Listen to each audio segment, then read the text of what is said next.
the Chancellor, His Excellency Dr. Thabo Mbeki, the Vice Chancellor and the Principal of UNISA, Professor Puleng Lenkabula, in her absentia. I'm acting as the Vice Chancellor on her behalf this afternoon.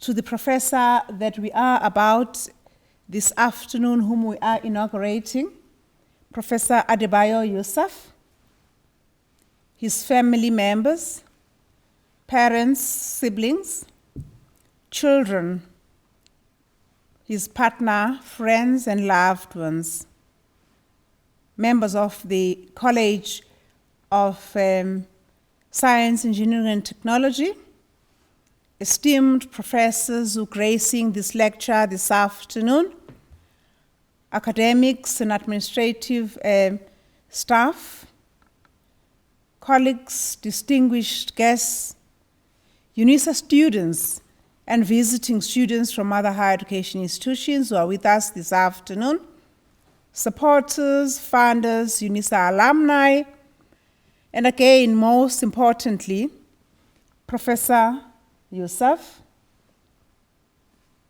our celebrity of the afternoon, Sanbonan Molweni, Tobelang Avwan, Dumelang. Good afternoon. All protocol is observed. My name is Professor Tenjiwe Meiwa. I'm the Vice Principal responsible for research, postgraduate studies, innovation, and commercialization. Ladies and gentlemen, it's a good afternoon to you and welcome to Prof. Yusuff's inaugural lecture. Professor Yusuff is affiliated with the Department of Electrical Engineering. Please allow me to acknowledge him and acknowledge his senior, Professor Mamba, who's the Dean of the College, who's actually acting as the Chief Information Officer, Vice Principal for that during this lecture. I also want to welcome the discussant who will be responding to Prof. Adebayo Yusuff's lecture, that is Prof. Hamam. He's an emeritus professor of 2 universities, one in France and one here on the soil of Africa. Welcome, Prof. Thank you for availing yourself to respond to this lecture. Load shedding is what we are about, actually, during this era. We have power outages, and I'm just hoping this afternoon this lecture will not be disturbed by load shedding.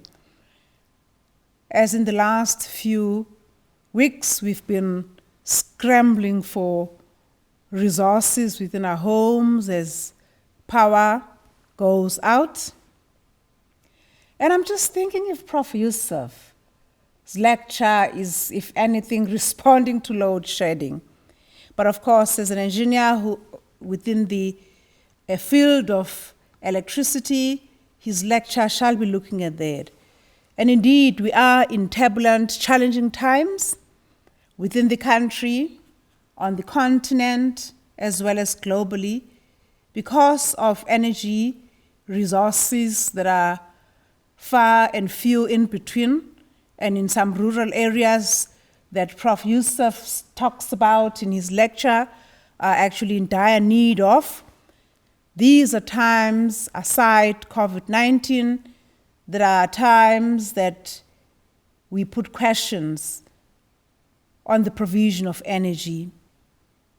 And for us as a university, we regard this matter as a very important matter, a matter of energy, a matter that the professor that we are inaugurating this afternoon is reflecting on, having studied the subject of energy, electricity, for a very long time. Hence, we are inaugurating him this afternoon as the full professor. It is a joy and celebration that we get him to talk about what he's going to talk about. I'm not going to spoil much of it. Just to whet your appetite, it is about the situation that we actually are facing on the continent and in the country, the issue of energy. As an institution, it is very significant for us that we hold these kind of ceremonies because they are an indication of the pinnacle, the zenith, that we expect professors to ascend and also bring along their students, the postgraduate students. And Prof. Yusuff, indeed, has done just that. Hence, we are installing him this afternoon because he has produced postgraduate students. He has produced a ton of research outputs, and it is a joy and celebration that we acknowledge the huge work that he's contributed towards the scholarship that he will be letting us into this afternoon. We are also appreciative of the fact that the students that is supervised, they've not only been taught about energy, about electrical engineering, his subject field, but about how to manage resources, be they of hard and soft, and more importantly, societal resources in the form of human relations. For us, we regard professors of his kind to be professors that are very important because they train, prepare, and make our students to be fit for the world out there, to be able to respond to the challenges that we've had and that we continue to have. We thus are celebratory because we're having this additional expertise within the College of Science, Engineering and Technology, and of course the university, that we look more to have him contribute in producing more students and, of course, becoming what we expect him to be. Now, you possibly will be wondering, what is a full professor? What's different between having professors that are not installed, inaugurated, not present their lectures, and Professor Adebayo that we are installing this afternoon? A full professor is somebody who has reached the highest level of the ladder at a university. He's a mentor of students, as I've said. He produces work of excellence. He reproduces himself to a certain degree. We hope that if he hasn't done already so, he soon will be producing full professors himself. He looks for research funds. He funds his own research and is not a crybaby, expects funding from our office. So this is what we expect of full professors, and I'm glad to say that Prof. Yusuff is an exemplar in that fashion because he's just done that. Hence, we've given him this professorial status. I am inviting you, ladies and gentlemen, boys and girls, siblings, parents, partners, friends, to use the chat box on the right-hand side of your screen to congratulate Prof. Yusuff, but also to engage him on the subject that he is about to deliver this afternoon. Give him more work to do because it is through more work that he actually conducts that we will see more students being produced, more African postgraduates walking the graduation stage, leading to being professors like him. So, ladies and gentlemen, do make use of that facility for that purpose. In terms of this afternoon's proceedings, we are going to, once I've descended the stage, have Professor Peggy Mamba, who is substantively the Executive Dean of the College of Science, Engineering and Technology, from which Prof. Yusuff comes and is affiliated. After Prof. Mamba has come on stage, he will let us know a bit more about Prof. Yusuff. And once he's done so, he'll then invite Prof. Yusuff onto the podium, wherein Prof. Yusuff shall be presenting his professorial lecture that's entitled Access to Electricity, a Necessity for Socio-Economic Development.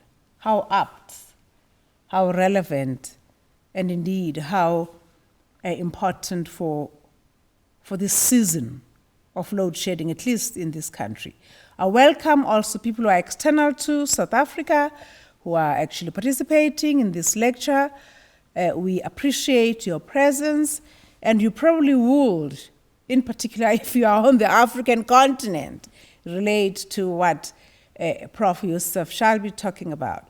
But he talks about socio-economic issues, as well as how we as the continent, as South Africa, and as developing countries could raise the bar through the use of the power of energy to get ourselves out of the dungeons of poverty that most of our populations are actually embattled with right now.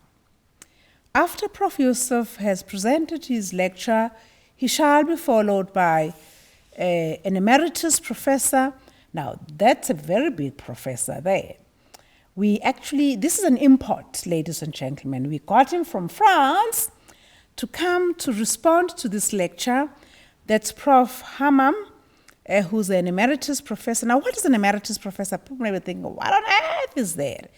It's a professor who's actually done it all, run all the races, and beyond, and actually even kicked the university walls away from him and says, I am at liberty to be associated with more than one university, as it is the case with Prof. Hammam. I don't want to talk more about him. He'll come and present his reflections on Prof. Yusuff's lecture. At this juncture, colleagues, ladies and gentlemen, boys and girls, family, I am inviting the Executive Dean of the College of Science, Engineering and Technology, Prof. Mamba, to ascend the podium.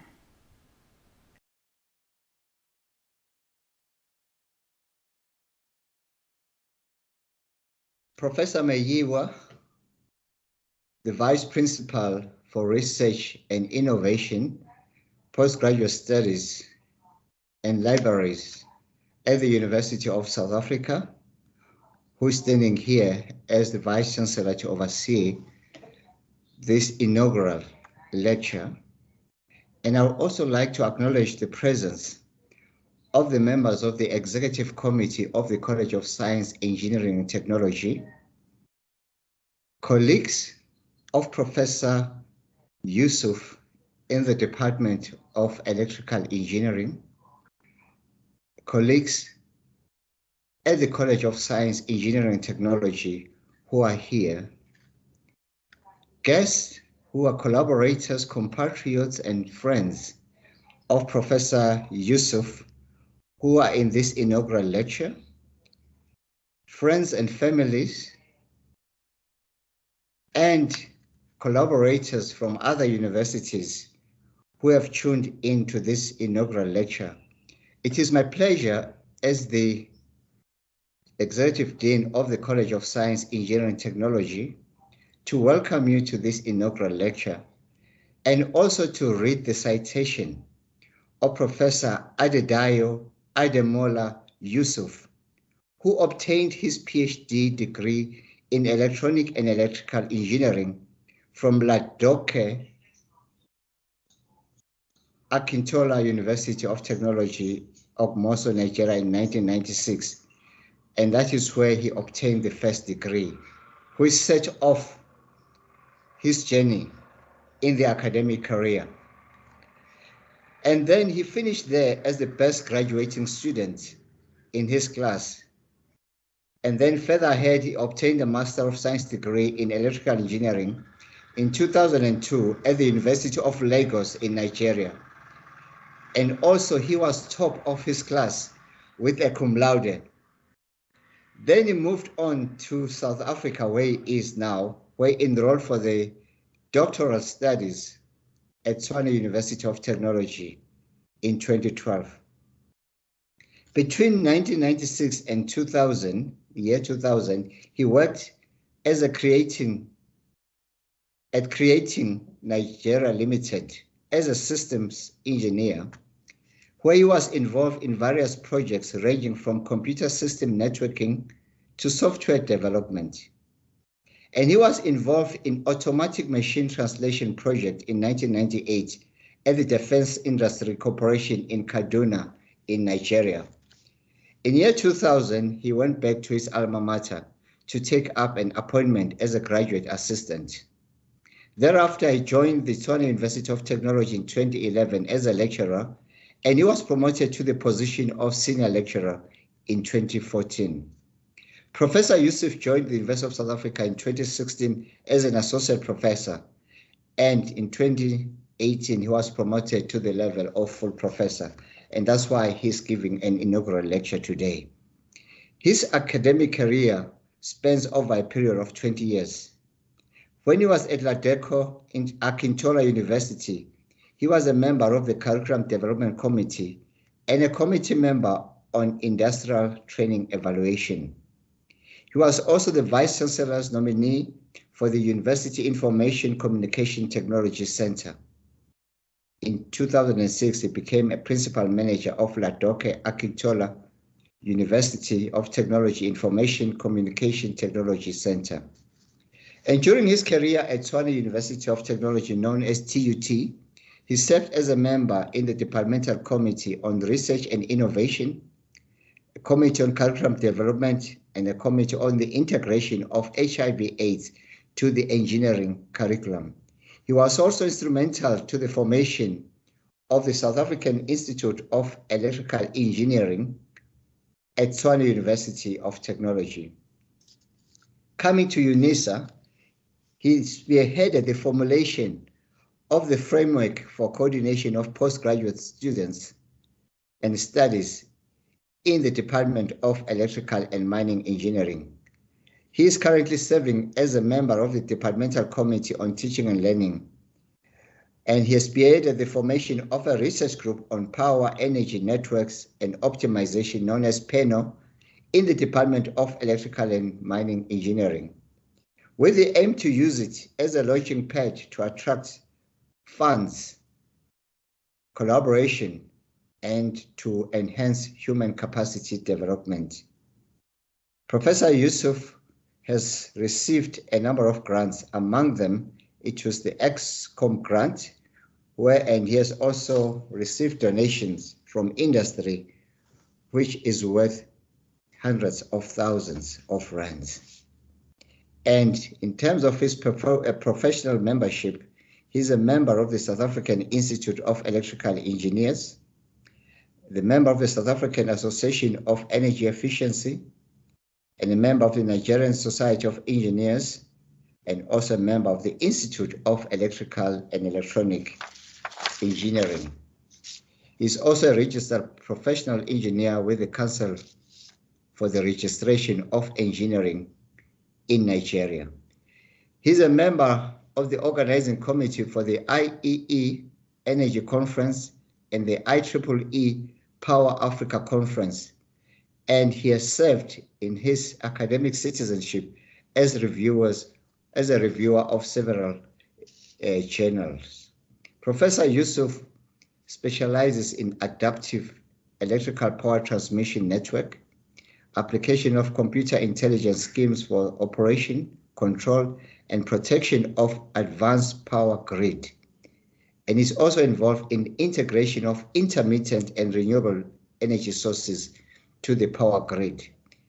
In the past 5 years, he has produced at least 20 papers in ISI accredited journals and 21 papers in peer-reviewed conferences. Professor Yusuff has supervised 3 doctoral and masters and 9 master students to completion, and his current research work focuses on adaptive electrical power transmission network and smart networks. 2, online parameter characterization and optimization of networks. 3, signal decomposition, feature extraction, and pattern classification in electric power systems. 4, fault diagnosis and prognosis of electrical devices and components. 5, application of computational intelligence and evolutionary schemes in power systems. And lastly, the aggregation and integration of electric power generation devices based on renewable energy sources to electrical power systems. Professor Yusuff would not have achieved these things alone, but he was ably supported by his family. Hence, we also acknowledge the presence of his wife, Mrs. Abiola Oluwayemisi Yusuff, who has been a pillar of support to Professor Yusuff.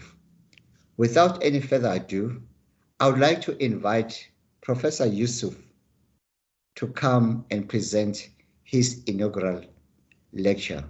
Thank you, ladies and gentlemen.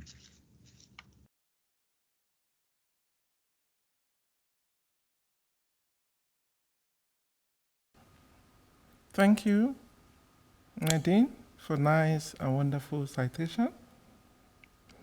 Vice Principal, Research, Postgraduate Studies, Innovation and Commercialization, Professor Meyiwa, the Executive Dean of College of Science, Engineering and Technology, Professor Mamba, Deans of Colleges, Directors of Schools, Chairs of Departments, my mentor, Professor Hamam, fellow UNISA staff members, dear students, distinguished guests, family members, and friends, ladies and gentlemen, good afternoon. It is an honor for me to have you around at this occasion. The title of my inaugural lecture is Access to Electricity, a Necessity for Socio-Economic Development. I will first give the context, then talk about the challenges, and link the challenges with my research. Then I will profile way forward, talk about emerging issues, and I will discuss the current and future research in my research group. Then after that, I will summarize. Let's just close our eyes for a minute and ask ourselves, how will the modern world look like without electricity? One can only imagine an economy without electricity. What is the impact of lack of access to electricity on people and communities? Without electricity, we may not have internet. We may not have online teaching, banking, online collaboration among researchers. Electricity improves the efficiency of economic activities of people and nations. Electric power system is the easiest mode of energy delivery. Despite these facts, if we consider the continent Africa, access to electricity in sub-Saharan Africa is nothing to write home about. There's a wide gap between southern part of Africa and the other part of the continent with regards to access to electricity. Apart from the north and south, access to electricity is in sub-Saharan Africa is less than 85%. Why is access to electricity so important? Access to a reliable electricity is the bedrock of industrialization, economic activities, women development, and reduction in income inequalities. Let me quickly make a clarification. The purpose of having access to electricity is not just to cook with electricity, nor is it to watch movies and play games. It goes much more beyond that. Access to electricity also provides opportunity for being engaged in productive activities. The usage of electricity in such manner should have a meaningful impact on socio-economic status of communities. It enables people to extend their days beyond what light from the sun can provide, since people usually go to bed after the sunset when there's no electricity. After all, what nations and people do at night is as equally important as what they do during the days. Migration of people from rural communities, which is full of abundance of life, to choked urban areas is a cause for concern. Why should a child come to cities just because of university or schools if that child can be taught at a distance? If there's any lesson to learn from COVID-19 pandemic, access to electricity and information communication are very, very important. Access to a reliable electricity is not a luxury. It is as basic to productive economic activities as the flow of blood is to human body. As of 2019, electricity generation per capita in sub-Saharan Africa was at 436 kilowatt hour per person per year, as compared to 1,527 kilowatt hour per person per year in the northern part of the continent. It should be noted that the average world electricity generation per person per year in 2019 was 3,433 kilowatt hour. The only sub-region that was at par with the world average was Southern Africa region, which had a per capita generation of 3,766 kilowatt hour, which was above the world average. The high per capita generation of electricity in southern part of the continent was due to South Africa generation of electricity. In 2019, South Africa generation of electricity was 252 terawatt hour. South African generation alone was more than Eastern Africa, Western Africa, and Middle Africa all combined. It should be noted that the impressive generation of electricity in South Africa compared to sub-Saharan African countries does not necessarily translate to access to electricity for a lot of South Africans who are still disadvantaged. There's still a substantial lack of access to electricity and income inequality in South Africa. Despite the fact that 17% of the world population is in Africa, the percentage of people that have access to electricity is very minute. African generation of electricity in 2019 was 3% of the world, which is not in line with its size.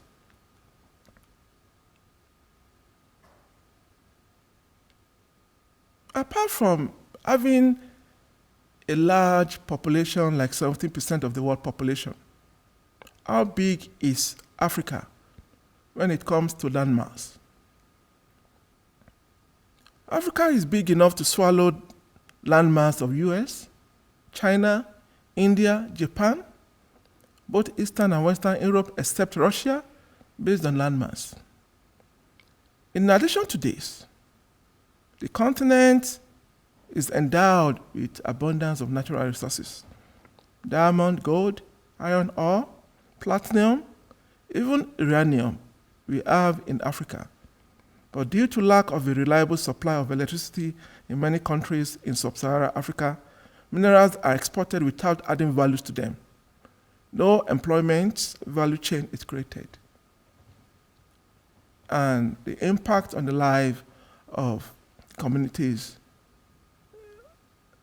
one can only imagine. The population estimate for year 2020 suggests that Africa constitutes 17.43% of the world population for all age brackets. If we put a restriction on that age bracket to people that are less than 60 years old, Africa constitutes 19% for that category in the world. And if the projection for 2050 is anything to go by, people in the population of age that is less than 60 years old will have increased from 19% to 30.35% in the world. Africa is the only continent that will have seen an increase in our population, while other continents are expected to have a decrease in their population. Based on this projection, the amount of resources that is required to give access to electricity will be huge. So we need to start doing something about that now. In view of this, African Union Commission, AUC, has set up an agenda called Agenda 2063. One of the items on the list is transformation of economies and job creation. More information can be obtained at the website. I will just take the liberty to list items that are relevant to this discussion, which is transformation of economies and job creation. One of the things under that subheading is Africa's share in global gross domestic product should be 15% of the world GDP. Africa's share of global manufacturing output should be 10% in that category of production. Africa's share of global financial service should be 15%. Africa's share of global knowledge-driven products and services should be 15%.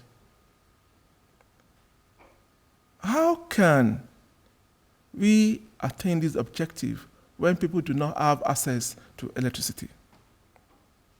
This section of the agenda is not a wishful thinking, but a necessity. If millions of Africans are to be raised above poverty level based on the population projection of 2050, considering the fact that Africa may account for 30% of the world total population by 2050, this goal is not unreasonable. Sequel to AUC goals for transformation of economics and job creation, it is instructive to first understand what Africa trades, why she trades, and who she trades with, before one even talks about economic transformation. It is not harmful to check what developed economies do. Why do they trade? With who they trade with? What do they trade? It is evident that most developing economies have a good numbers of intra-regional trade, while Africa only had 15% inter-regional trade between the year 2015 and year 2017. Africa does not trade with herself. One should wonder why. Why is it that Africans do not trade with African countries? In order to address some of these issues, the African Continental Trade Area has been put in place to boost inter-Africa trade. The majority of what Africa trades, whether they are intra-regional export or exports to other parts of the world, are raw materials. In most cases, other parts of the world add values to such raw materials and which they later send back to us at a high price. Without access to electricity, industries and factories cannot thrive. Also, people in Africa will not be able to take advantage of opportunities to produce tangible things. With a reliable access to electricity, jobs can be created locally, even in people's homes. This will lead to economic empowerment. Economic empowerment of people usually improves the socio-economic status of communities. It is a fallacy to think that Africans do not want to do business with one another. After all, before colonization, Africans did business with one another, despite the fact that they had to travel hundreds of kilometers. Merchants moved from one region of the continent to buy what their community needed. The rational question is to ask why. Is it that countries in Africa do not sell commodities to each other? The reality is we do not really have much to sell to one another. Africa seems to still live in a subsistence space, despite the fact that Africa is endowed with many minerals resources. The focus of African countries is on export to other continents which have industries that can utilize commodities from Africa. It may be asked, of what use is South Africa shipping platinum to Ghana or Nigeria if Ghana or Nigeria do not have an industry that can process platinum? Substantial part of these challenges is because of lack of access to a stable and reliable electricity. Take, for example, Democratic Republic of Congo accounts for 2/3 of the global cobalt production, and South Africa produces 70% of the world platinum. These commodities are essential to the global energy transition. Platinum is used in fuel cells, while cobalt is used in electrochemical energy storage systems. Most of the generation capacity in Africa is used for extraction of minerals instead of adding values to them. It is only when Africa focuses on adding values to our raw materials that jobs can be created substantially. And this can only happen when we have enough capacity and substantial number of people have access to electricity. It was pointed out that apart from South Africa, the grid capacity of many countries in sub-Saharan Africa is a big constraint on industrial production.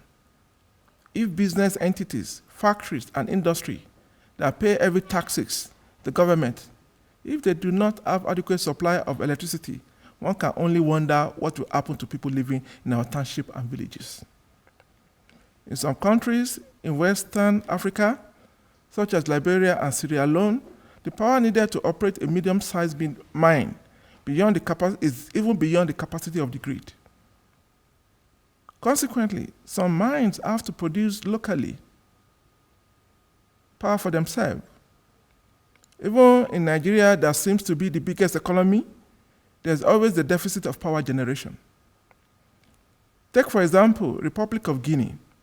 None of its bauxite is brought to final aluminum stage, and more than 90% is exported with only minimal processing.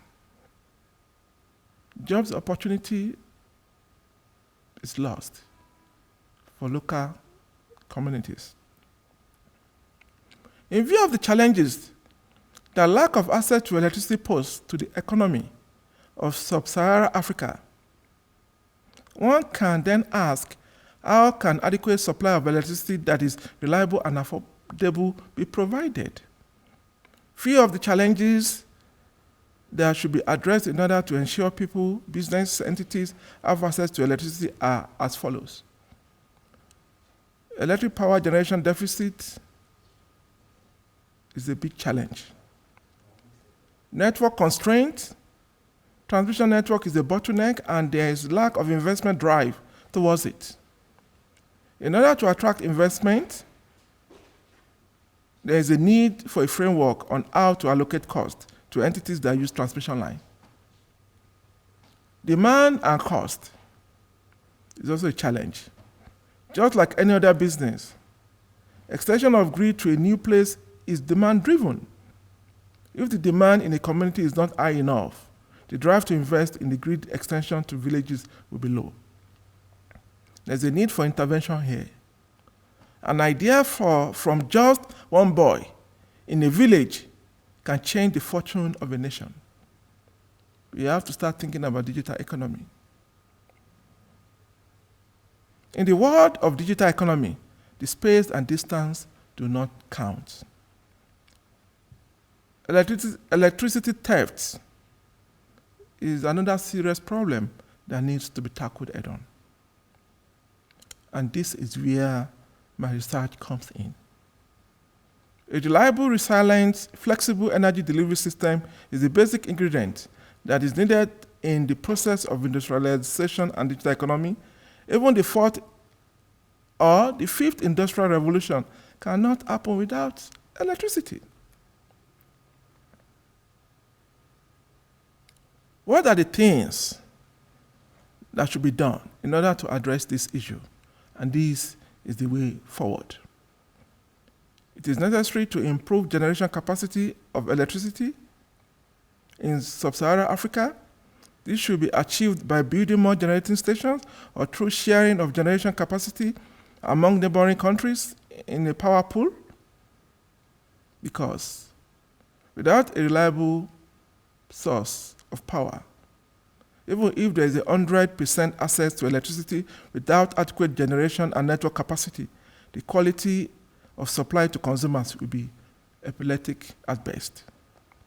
When there's a deficit in generation, the first set of loads that are cut off temporarily from the grid are loads that are deemed not to be critical. These loads are nothing but people in communities, companies, factories, whose economic survival may depend on a regular supply of electricity. Accessibility to electricity does not necessarily mean a stable and quality of supply of electricity. In some cases, there may even be a need for power utilities to be unbundled, involve more people in the whole chain of power generation and distribution. This will require a good transmission network. There's a need to make transmission and distribution network viable by allocating costs in a fair manner on how people use them. The techno-economic analysis should also be conducted on the best way to provide access via extension of the grid or by using standalone power supply for communities that are beyond the reach of the grid in terms of economics. Of course, in these situations, it is preferable to use renewable energy sources and energy storage system for such standalone system. How can a reliable electricity be made accessible? At present, various sub-regions in Africa are at different levels of regional integration of their energy delivery system. Southern Africa power pool seems to be the strongest power pool on the continent. There are lessons that can be learned from this. Some electric power utilities within sub-region trade electricity through bilateral contracts. Take, for example, at present, there's a bilateral contract between South Africa, Mozambique, Ghana, Togo, Nigeria, Benin. So regional power pool and the continental power pool may be one of the ways in which energy deficit or power deficit in one country or sub-region can be addressed on both short-term and long-term basis. Regional energy markets can provide an optimal economic solution to electricity generation and consumption because electricity can be produced economically. The high number of independent participants in a market should provide opportunities for many options. And when there are opportunities and many options, there's always efficiency. The sheer numbers of countries in each sub-region and the old continent suggest that there's a big market in Africa.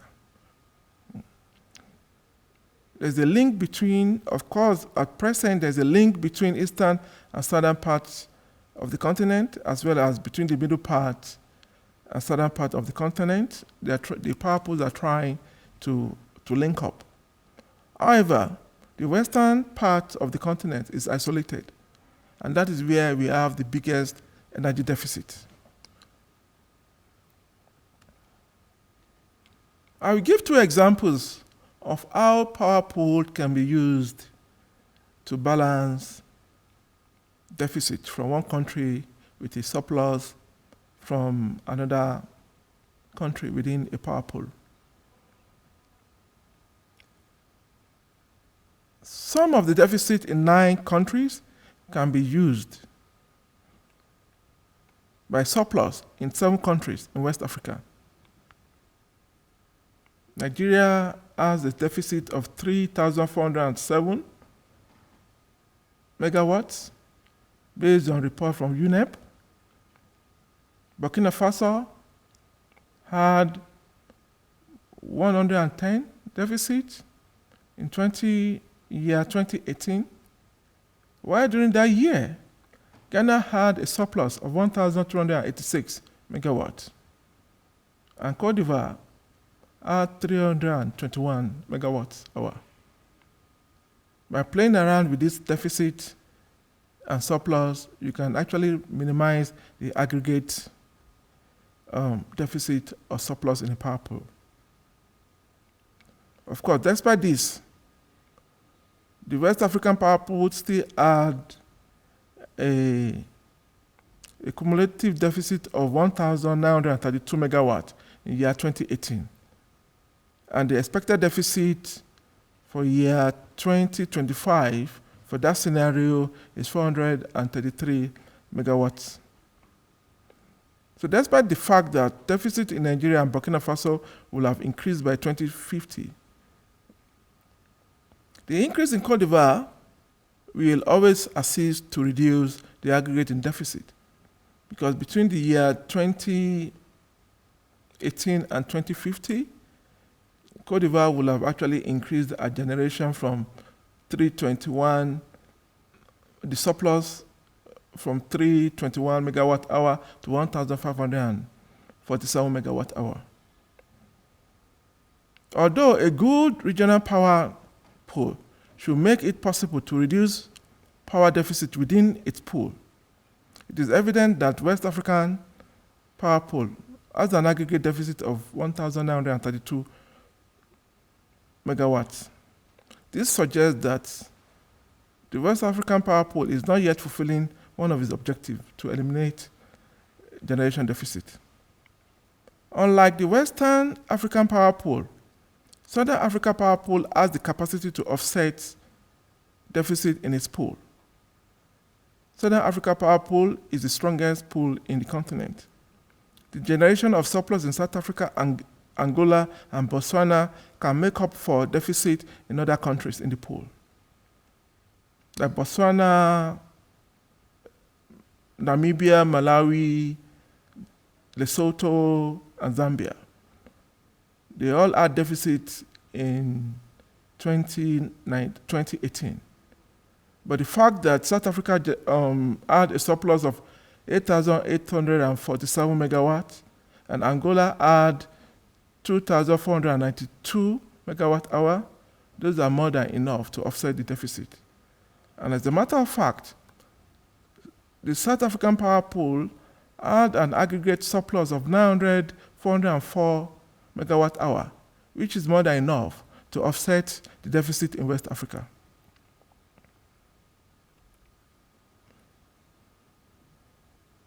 There's a great potential for both intra and inter-regional trade when it comes to electricity. However, there could be some challenges when one is looking at intra and inter power pools, because there are some hotspots in the continent, especially in Central Africa and also in Western Africa. So because of this instability, it might be difficult to construct power lines as a result of some challenges. So instability in various parts of the continent can have a considerable impact on both intra and inter-regional power pool. A continental power pool may prove elusive, except there's a strict ground rules concerning continental infrastructure. There's already a 400 kilovolt transmission link between Southern Africa Power Pool and East African Power Pool through Zambia, Tanzania, Kenya.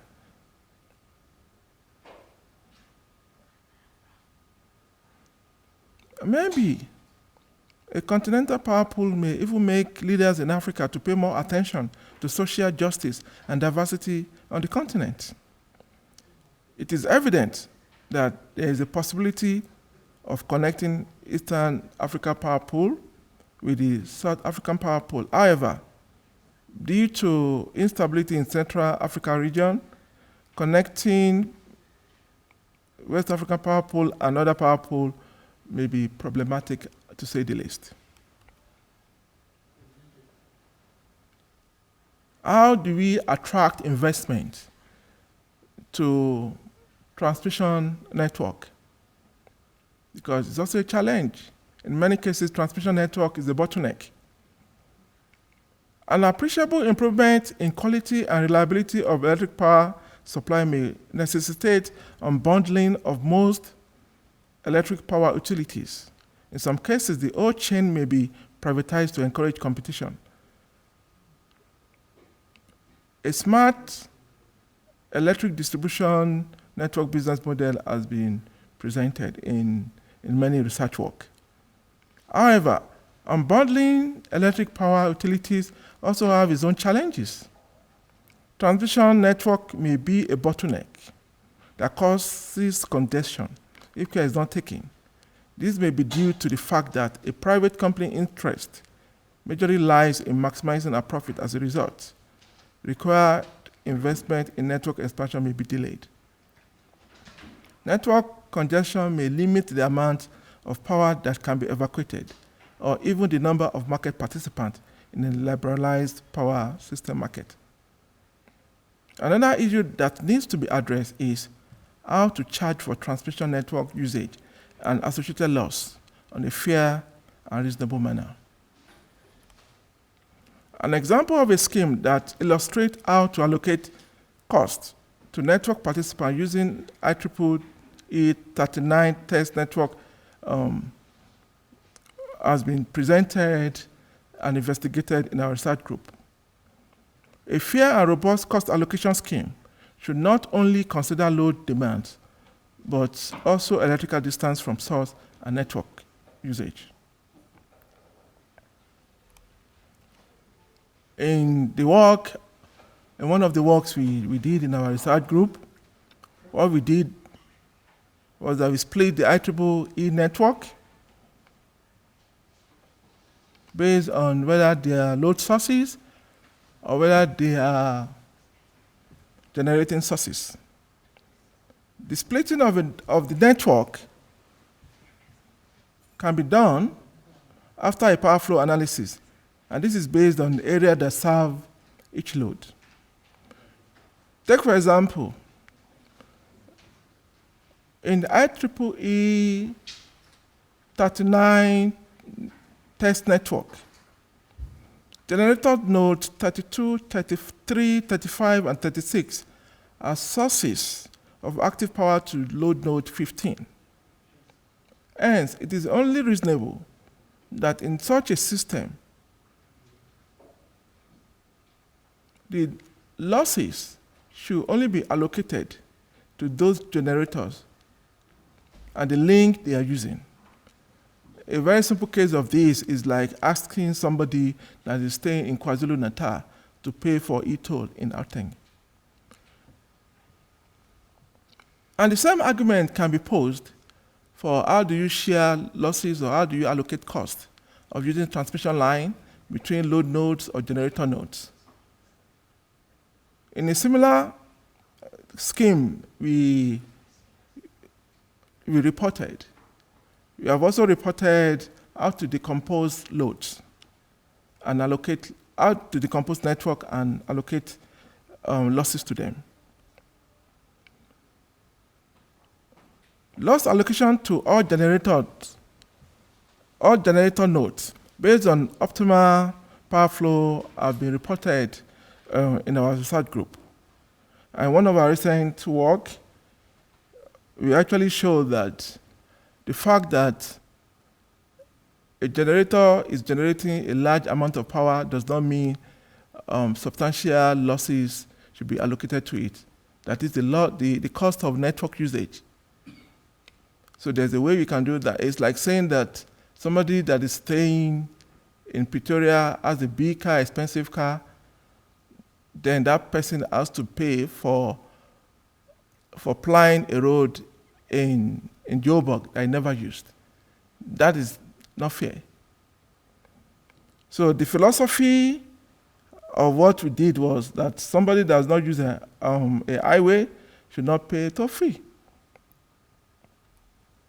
Apart from that, Africa is full of renewable energy sources, and these we are not even tapping into them. So even the generation capacity deficit can be addressed if only we can tap into renewable energy sources. From the potential of generating electricity power from hydro in Africa, if one looks at the combined capacity of Niger River Basin, the Nile River Basin, Zambezi River Basin, and Congo River Basin, the sum up of all this capacity is 1,082 terawatt-hour per year. This is more than what Africa consumed in year 2018-2019.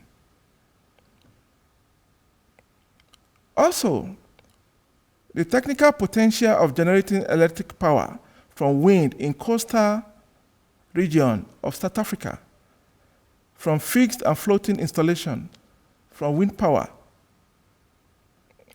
is more than what Africa can use.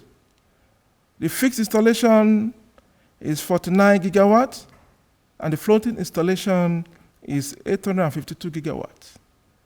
What South Africa alone can harness from a floating installation of wind turbine is more than what the whole of Africa can use.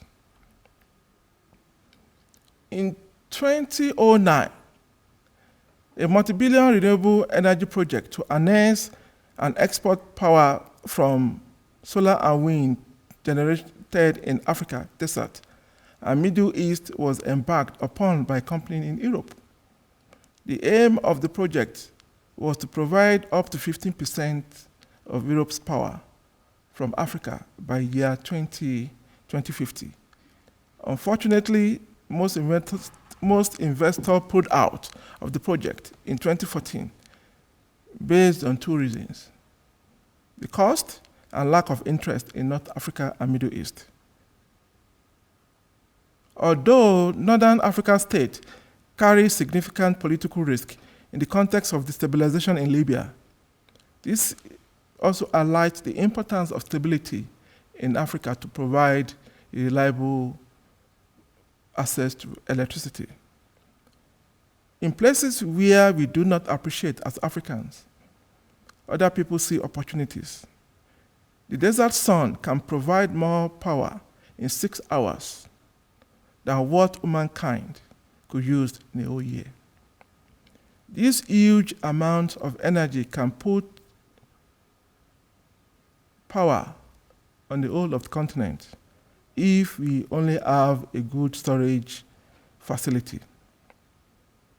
It is essential that researchers in Africa look inward and provide solutions to challenges being faced in Africa. After all, there's an African saying that charity begins at home.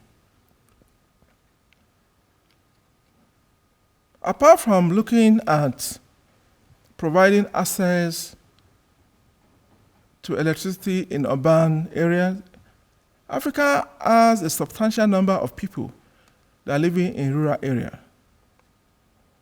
The population of people living in urban and rural areas also can be seen from the presentation. It is evident that about 56% of people in sub-Saharan Africa are living in rural areas. Many of them do not have access to electricity. What is the implication of this on education, health, and economic activities? Providing access to rural areas can be a daunting challenge based on two reasons. First, rural communities are usually sparse in nature. Second, they are usually remote from grid. Also, lack of access to electricity and social amenities in rural areas will cause migration to urban areas. So we need to make sure that we provide access to people where they are. There's an example of a village in Eastern Cape that was reported in 2018. And the title was A Village That Did Not Have Access to Electricity Since Dawn of Democracy. Communities like this should be given a prime attention when it comes to communities outreach and community engagement. It is important that children in communities like these are not left behind when it comes to teaching and learning because of access to electricity. University of South Africa is in a good position to partner with government and communities based on our footprint. Students in the field of engineering could be deployed to design and implement customized solutions for rural communities. Students in humanities can subsequently follow up with a longitudinal analysis that will investigate the change in socioeconomic characteristics of such communities. The output of the research can be fed back to researchers and technologists in the School of Engineering to improve on solutions for future deployment. An improved version of such solutions can be replicated in rural communities in Africa and other parts of the world. One thing to take away from this is creation of mindset of entrepreneurship in engineering students, research that are directed towards problems that are peculiar to Africa, collaboration between colleges and generation of research outputs.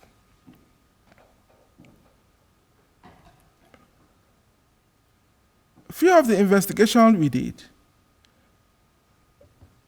for some site in South Africa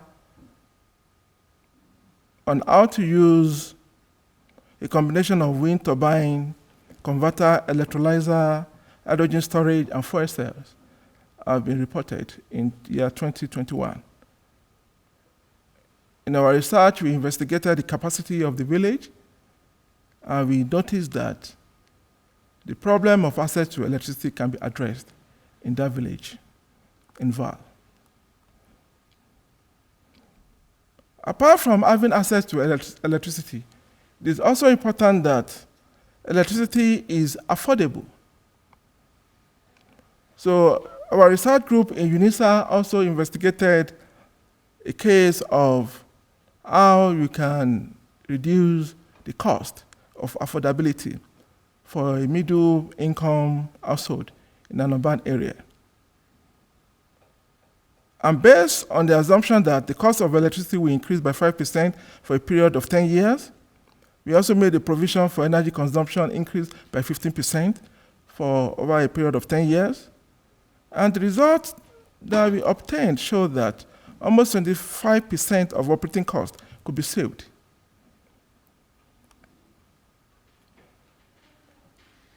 Apart from looking at the technical matters, then it is also imperative that we develop human capacity. We may need to infuse traditional way of teaching into our academic programs. Africa's traditional way of teaching is centered on economic empowerment. In West Africa, when there's a scheme There's a traditional scheme they use in training apprentices. When an apprentice graduates, which they call freedom, that apprentice starts up his business immediately. During the course of their training, they will have learned how to survive on their own. On emerging issues, there are certain things that are emerging in the area of electric power system. One of the major challenges in electricity is that it cannot be stored in a large quantity without incurring a substantial cost. So energy storage is important. Flexibility and resilience of power system is also very, very important, and they are emerging issues. Information communication technology, computational intelligence have a crucial role to play. The potential of renewable energy sources varies from one place to the other, but the reality is that if one wants to reduce the impact of this intermittency, the best way to address it is through energy storage. Capacity utilization, rerouting, network switching, adaptive configuration of network are emerging issues in the field of power system.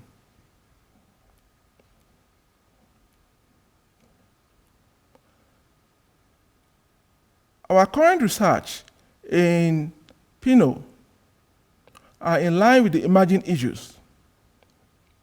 And what we are currently working on are as follows: integration of renewable energy sources into grid, fault detection, diagnosis, prognosis, and power system flexibility, development of business models for energy storage banks, peer-to-peer trading, short and medium-term energy storage, resilience quantification measure, semi-autonomous smart power and cluster controllability, allocation of cost for utilization of transmission network distribution are also part of what we are looking at in my research group.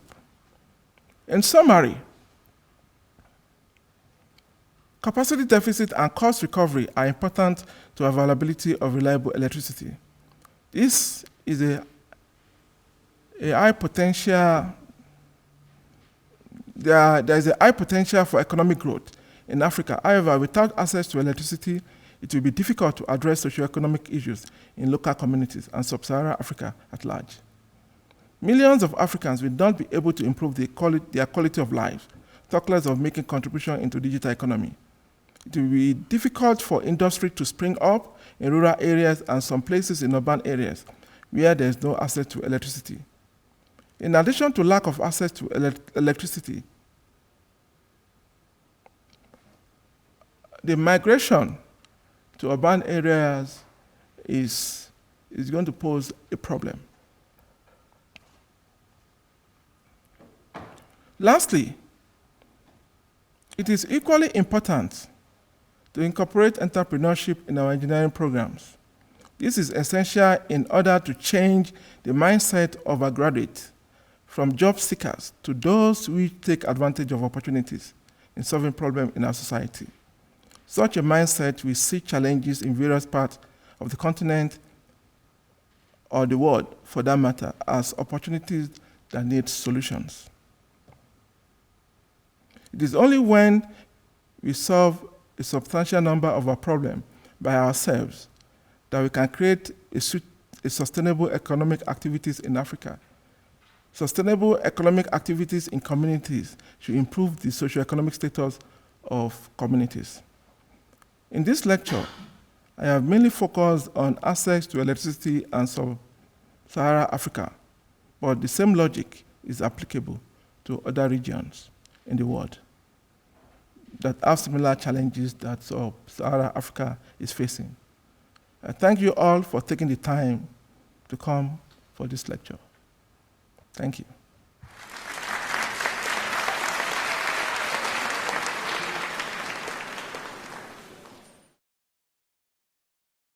Vice Principal of Research, Postgraduate Studies, Innovation and Commercialization, Prof. Meiwa. the Executive Dean of College of Science, Engineering and Technology, Prof. Mamba, Deans of Colleges, Directors of Schools, Chairs of Department, distinguished guests, ladies and gentlemen. It is my pleasure and honor to be invited to this inaugural lecture of Professor Adedayo Yusuff. Let me start by saying that I know him since he was a doctorate student at the Department of Electrical Engineering of the Tsinghua University of Technology, and I was at the defense of his doctorate. Prof. Yusuff has always been a very studious and highly innovative researcher, and it's always a pleasure to discuss with him his research activities. I believe that a real researcher should be curious and look at domains and methods other than what he is directly working on.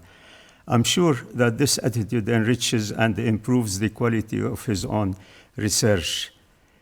Many researchers, however, limit their interest to their own subjects, which does not allow them to widen their knowledge. Prof. Yusuff, however, is an open-minded researcher and is always curious to enlarge his knowledge by looking into what other researchers are doing. Let me say that this inaugural lecture is a demonstration of his attitude towards research. It is a proof, if needed, that his interest is not limited to technical details of electric power systems, but also to other considerations, such as energy deficit and accessibility, planning and environmental aspects, social and socio-economic aspects, interstate networking, renewable energy and its integration, and so on and so on. His approach deals with the global aspects of power systems management, starting with the socio-economic background, going to the demand estimation, and ending with power system planning and operation.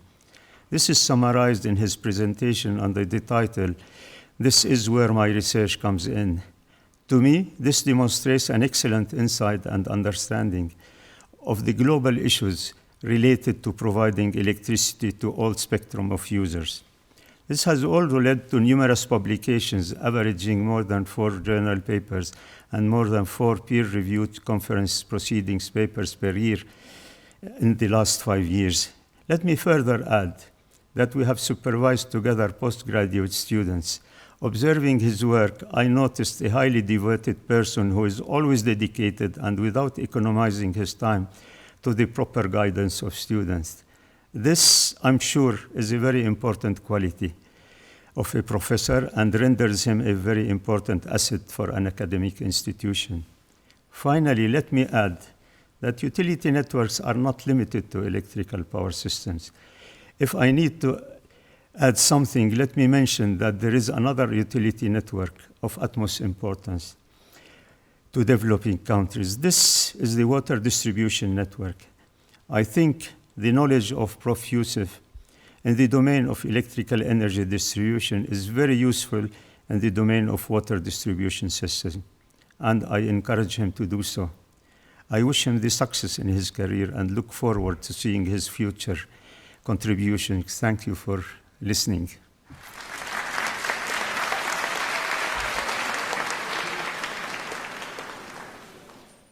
In conclusion,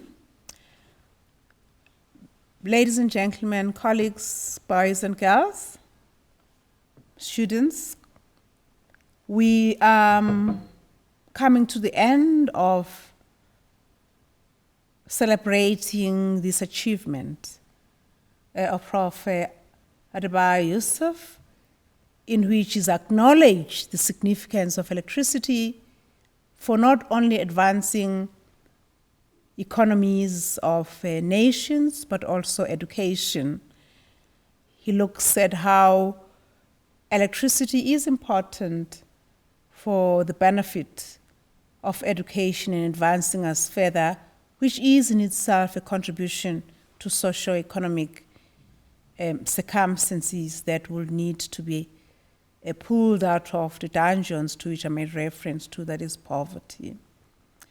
Prof. Yusuff's family, colleagues, friends, this professional professorial lecture this afternoon on a Wednesday, we appreciate that you've availed yourself, taken time out of your busy schedule to grace the lecture.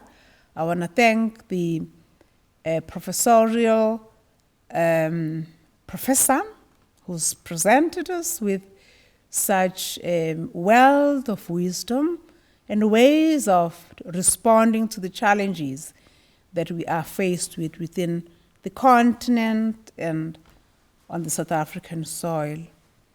Prof. Ham, thank you for a response that you've given us, a response that's been very apt and that indeed has walked on the path of load shedding and how much it is talking of and reverberating the thesis that's being presented by Prof. Yusuff in his lecture.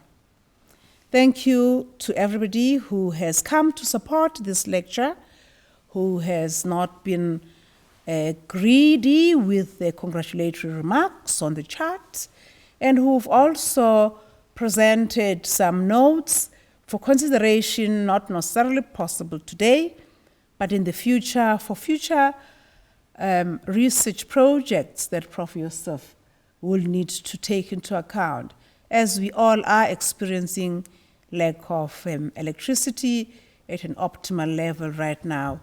What an apt lecture he's presented. Thank you to everybody who's been behind the scenes in making this lecture a possibility. Without some people whom you will never have to witness them coming to the podium like some of us, we appreciate the fact that you're able to hear me so well, see me so well. We thank the media team, we thank the organizers of these lectures, the management within the directorate and departments that relates to corporate management as well as media advancement. We appreciate your contribution to make this lecture a success. I wish you well as we end this afternoon and reflect on such an important topic that has been presented to us by Prof. Yusuff. A good afternoon ahead and good evening. Siyabonga.